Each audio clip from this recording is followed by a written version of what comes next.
السلام علیکم.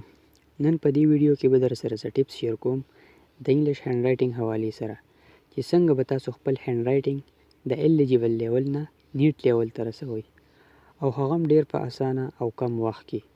خو د ویډیو شروع کېدو نه مخکې که چېرته تاسو دا چینل نه وي سبسکرایب کړی نو کایندلی دا چینل همدا اوس سبسکرایب کړئ او ویډیو در سره لایک او شیر ضرور کړئ. تھینک یو. د بهتر لیکلو لپاره تاسو له پکار وي چې خپل د ناستې پوزیشن ټیک کړئ، یعنی ځان بالکل کمفرټیبل کړئ. د دې سره به ستاسو لیکلو کې خود به خود چینجز راځي. د لیکلو په وخت ګریپ سست ساتئ او د سموث انک پین یا جیل پین استعمال کوئ، یعنی د یو ښه بال پین استعمال ستاسو په لیکایي کې نمایه کردار ادا کوي. د لیکلو په وخت کوشش کوئ چې د جلدۍ نه به کار نه اخلئ، ځکه ښکلي لیکل په یو ورځ کې نه راځي. د روزانه په بنیاد باندې 15 نه 20 منټس پورې پریکټس کوئ. تاسو ته به صرف په 3 هفتو کې د خپل هینډ رایټینګ پته ولګي، خو په سوچ او توجه سره به لیکل کوئ، ځکه a beautiful handwriting is a form of confidence. کله چې تاسو صفا لیکل کوئ نو ستاسو اثر په نورو باندې هم ډیر صفا پرېوځي. د انګلیش د هر حرف خپل یو سټرکچر وي. روزانه صرف 10 نه 15 منټ پورې د الفاظو په سلو موشن کې د لیکلو عادت جوړ کړئ. هر حرف په برابر سایز کې لیکئ.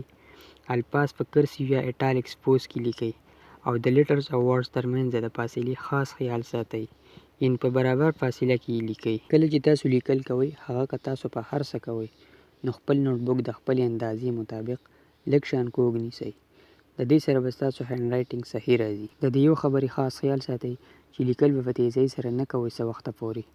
کله چې تاسو ته پته ولګي چې ستاسو په هینډ رایټینګ کې بهتري راغله نو بیا slowly and carefully د هینډ رایټینګ په سپیډ باندې هم فوکس شروع کړئ. کوشش کوئ چې د یو نیټ هینډ رایټینګ والا چا نوټ بک ځان سره کړئ او د هغې ایمیټیشنز کوئ، او یا آنلاین انګلیش هینډ رایټینګ ورک شیټس هم ډاونلوډ کولی شئ. د ډیلی پریکټس کولو کوشش کوئ، ځکه په انګلیش کې وایي پریکټس میک پرفیکټ. باقي د دې جملې په مطلب تاسو پوهیږئ. په دې څو خبرو باندې پابندۍ سره عمل وکړئ، انشاءالله تاسو ته به د خپل هینډ رایټینګ د بهترۍ اندازه وشي. د دې نه علاوه که چېرته تاسو د لیټرز او ورډز ترمنځ د فاصلې خیال نه ساتئ، یا د الفاظو د پوسچر خیال نه ساتئ، یا په اول سر کې د سپیډ نه کار اخلئ او په توجه سره لیکل نه کوئ، د ګریپ خیال نه ساتئ او داسې نور ستاسو بال پوینټ وغیره بیکاره وي، نو بیا ظاهره خبره ده تاسو په لیکلو کې به د نش برابر چینجز هم نه راځي. زه امید کوم چې په دې طریقه باندې به ځان پوهه کړی وي. بس صرف دا طریقه فالو کړئ او دا ویډیو در سره لایک او د نورو ملګرو سره شیر ضرور کړئ. انشاءالله see you in the next video.